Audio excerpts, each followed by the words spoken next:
We can refuse to think certain thoughts. Look how often you have refused to think a positive thought about yourself.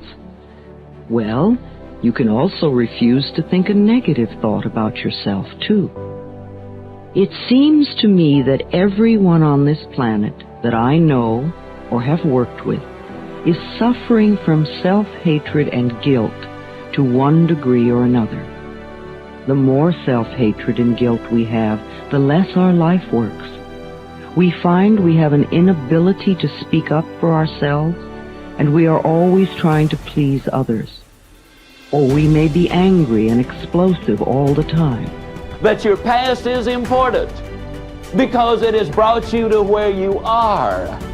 But as important as your past is, as it relates to your present, it is not nearly as important as the way you see your future.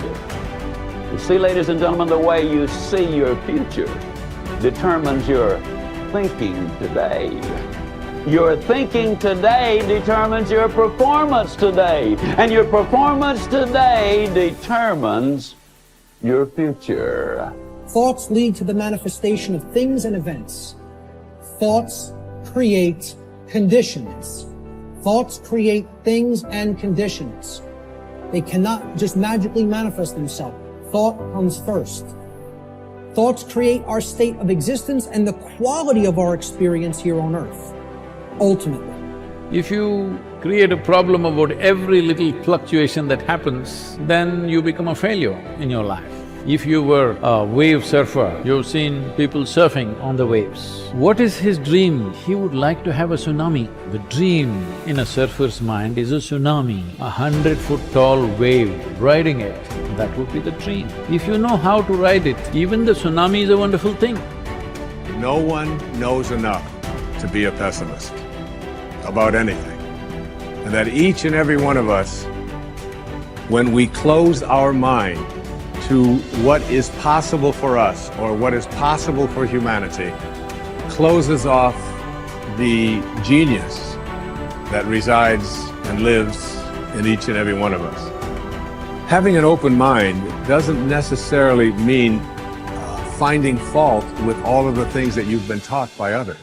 It means opening yourself up to the potentiality and the possibility that anything and everything is possible. See, the end result has already happened in our mind. We're creative beings. We're God's highest form of creation. We can create in our consciousness the kind of person we want to be, and then be that person. We must translate vision into being. So we don't just visualize it, we be it. Your actions condition your mind as much as your recurring thoughts condition your mind. So, be a person of good, positive thinking. Be a person of good, positive action. And suddenly one day you'll wake up and you're like, I just feel amazing. I feel extraordinary. I feel positive. And that's what it feels like to live the charged life.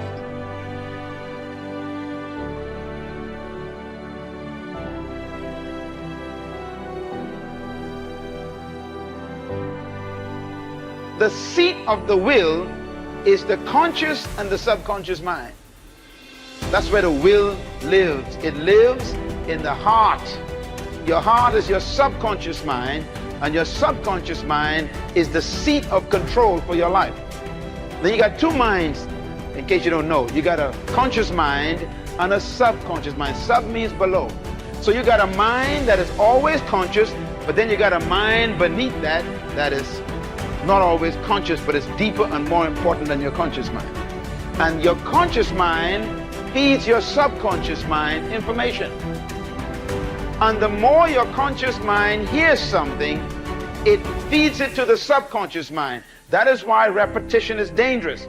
Repetition constantly goes to your conscious mind. But the more your conscious mind hears something, it begins to deposit it, or can I use the technical term, it downloads it to your subconscious mind. Now, you are safe as long as something is in your conscious mind. You're still safe. Because you can forget what's in your conscious mind. But the key is to get it to your subconscious mind. Once it gets there, then you are in trouble. Why? Because the mind is the center of thought and it holds the key to life.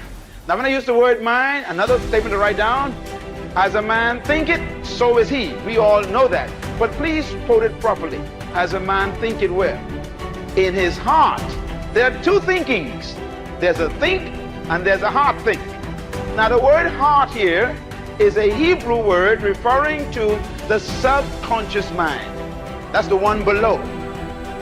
Solomon says, you are whatever is in your subconscious mind. Your subconscious mind is your heart. Your subconscious mind is your heart. Your subconscious mind is your heart. Whoever controls your heart controls your life.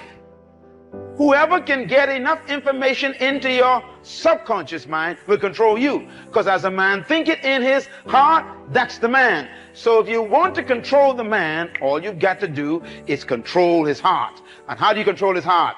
First, you work on the conscious mind first, and you keep repeating until the conscious mind deposits it in the heart. And now you're in trouble. That is why some of you are having problems with battles of things you're trying to change and you can't change them. Old habits that you were keeping for the last 20 years and now you want to change and it's tough to change. Young people, that is why God tells you to stay away from evil things.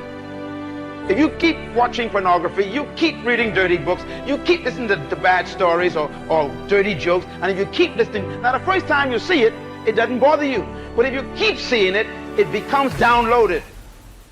Now once something is downloaded on your hard drive, what happens?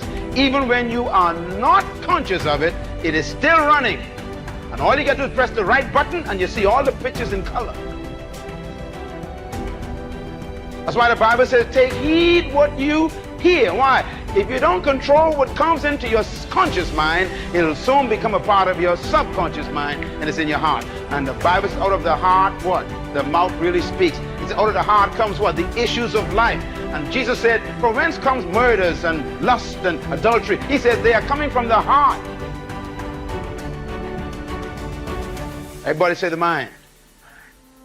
Write this down, please. The mind is defined as the heart. It determines the future and destiny of a man.